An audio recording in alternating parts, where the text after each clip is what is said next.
Spurgeon here with RevZilla, and in this video we're going to break down the REAX Hawk mesh gloves available at RevZilla.com. So what you're going to see is a new glove from REAX. Keep in mind, REAX is one of our exclusive brands here at RevZilla, but what we've seen now is a all-new glove really aimed at ADV on-road touring, and really, I think this is a glove that can just work for a lot of people in their regular commuter application, or just, you know, a regular solid do anything summer weight glove, because you are going to have that mesh at the back of the hand. So think late spring, all summer long into early fall as far as this particular glove is concerned. Now it's going to come in around the $80 price point. Keep in mind that RevZilla does have that price match guarantee.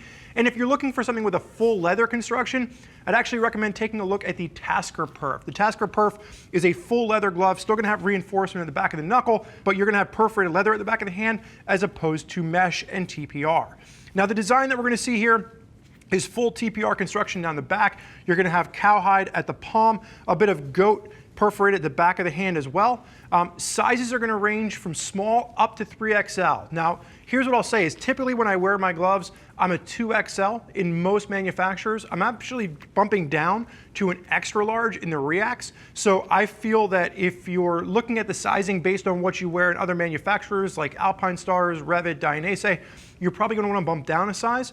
But if you're looking at REAX's size chart, you're going to want to go up a size. According to REAX's size chart, when I measured my hand, I should have been in a large. I actually find that the extra large feels more comfortable. So hopefully that gives you a better idea of where you should be sizing a pair of these out. Now, let's get into the overall construction, fit, and feel. Let's start with the back of the hand. Single TPR closure. And what I like about this is you are getting that perforated leather at the back of the hand, and you are going to have a little bit of an extra padding, excuse me, at the back of the hand as well behind that goat. And then when you work your way down, it's a 3D mesh with TPR sonically infused on top. So it's not just glued, it's actually really infused on there, so you're not going to have to worry about that separating over time. Now, my main nitpick with this is that the TPR goes all the way from the back of the hand, gives you knuckle protection, goes all the way down to the fingertips. So super awesome protection in the event of a crash, but the way that this is all held together gives the glove a bit of a stiff feel. So they did a good job of pre-curving the glove. So if you're looking at it and you're wearing it naturally, there's a natural pre-curve to the hand. The problem is when you actually go to actuate that clutch lever or that brake lever regularly, it's pulling all down. So it gives it a bit of a bulky feel to that. In future iterations, I'd love to see them figure out a way to kind of split the seams on this to give you a better range of motion. Keeping in mind, in order for a glove to really be fantastic to be used off-road, you're clutching and braking quite a lot. Now, I do think this will break in a little bit, but that TPR really isn't going to the way that the leather would.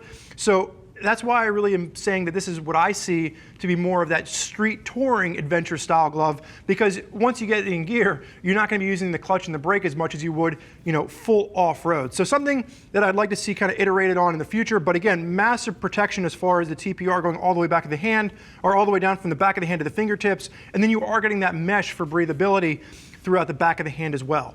You're going to have reinforcement over on the pinky.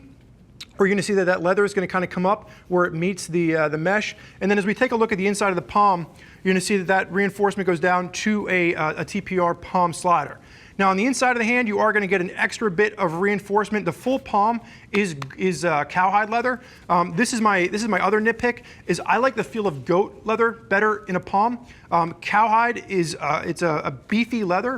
It just takes a little bit longer to break in and doesn't give you that same tactile sensation the way that goat would. So I would say you're probably going to get more longevity out of the glove, but you're going to sacrifice a bit of tactile feel and feedback, because goat leather tends to be a bit thinner than cowhide. Now what I really like that REAX has done is they do have the touchscreen fingertip at the index and the thumb. A lot of times what we see manufacturers do is they'll only put it at the index finger. By doing it thumb index for all those touchscreen, you know, GPSs that you want to zoom in, zoom out on, it allows you to do that with one hand without taking your glove off. The other thing that I really like is you're seeing a bit of neoprene at the back of the thumb. Just helps with range of motion. A lot of times, this is where a manufacturer will, you know, not make any kind of stretch or neoprene, and the glove feels kind of stiff. So you do get a nice range of motion out of your thumb, and that's going to be especially important for any of those controls on those larger adventure or touring motorcycles that you need to actuate regularly. Coming down, you are going to have a singular pull. One of the things that was designed with this is that It's not a loop-on pull the way that we've seen from some manufacturers. There were some complaints that that loop was getting stuck in gear. So one of the considerations that they made here was they actually sewed this shut. So you don't have to worry about it getting snagged, but it still works really well to grab and to pull the gloves on. So a really solid iteration, a really solid first effort rather, out of the box from REAX into this world of, kind of combination leather and mesh gloves.